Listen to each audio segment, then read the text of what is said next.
Hello everyone, my name is Jihan Armyda Thufailah with ID number 222 122 My name is Nuraeni with students number 222 122 076. In this video, we're gonna remake a BBC video as a task of English for journalist and writer course.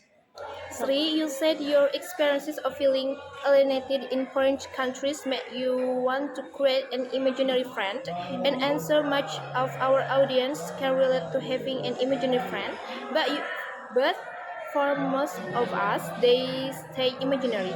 How did you go about making a real one? So unfortunately, there's a lot of people in need of companionship of therapy, and there's a massive gap of labor force that can provide us. As an example, to use numbers of the U.S., we know the prevalence of things such as autism is growing rapidly. 10 years ago, it was one out about 200 kids, and today it's one out of about 30 kids. So the experiences I had, which was leaving my family at very young age, living abroad in a society that's amazing. I mean, these are amazing people, but yet you are different. So you are not going to be embraced, and this is not too dissimilar from a child on the autism spectrum that has a hard time expressing themselves or reading emotion from other people.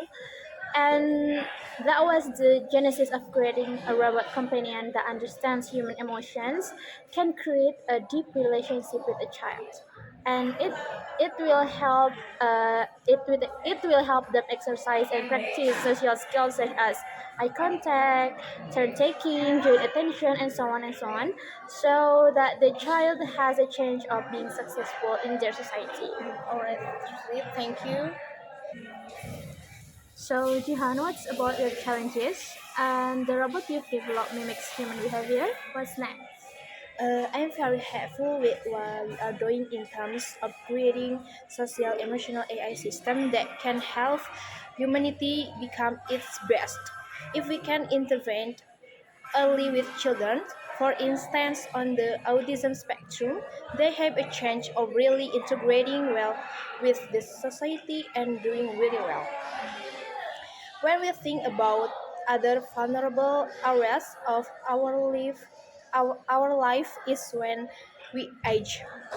Social isolation, being lonely, and that leads to mental health issues, that leads to physical health issues, and so on. We can have the same system become a companion that helps you there. Once we figure out the physical task, you can also imagine that they can give you assistive care, meaning that they can be not only a social emotional companion for you, but they can also be a companion and say, let's cook some food together, let's go for a walk together, and so on, which is going to help a lot with independent living with dignity when we are at that that age.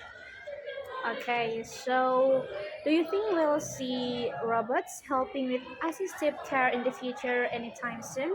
Or is this way off in the distance? I think it is within the next decade. Alright, thank you. All right. Sri, what about robots? Are they going to take all our jobs? Yes. Yes, okay, great. We've got it. We finally have an answer. Thank you, Sri. On a serious note, I feel it's a bit of a conundrum to think about legislations because, on one hand, yes, there are definitely risks, and you would like to regulate it so that no one with bad attention goes wild. On the other hand, if you think about it, it's an extremely potent technology. It could change everything in our lives, including being strategically important technology to master from a national perspective. And from that perspective, if you regulate it, let's say part of the regulation is slowing it down, what our adversaries going to do? Are they going to then have an advantage over us?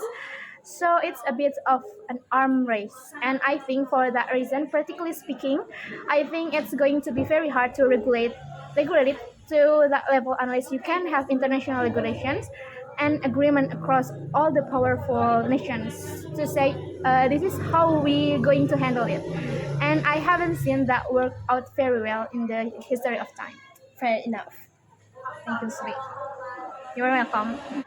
So far we've been talking about a system designed to perform one task that's known as narrow AI, but you're working towards artificial general intelligence. Could you explain what artificial general intelligence is?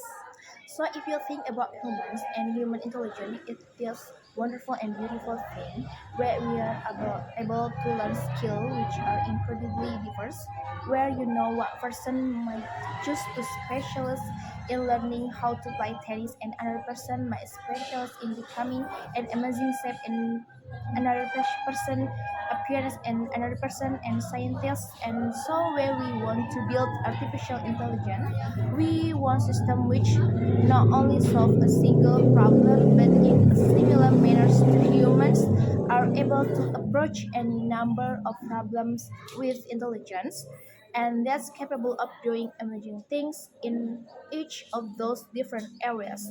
And that's what we refer to as artificial general intelligence, or AGI for short. And how far off do you think are from that being a reality?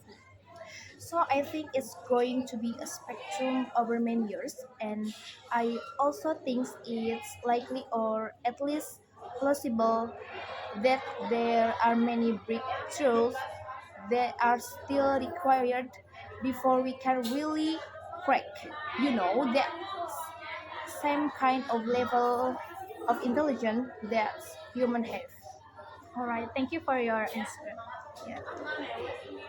So that's all from us. Thank you for your attention. Goodbye.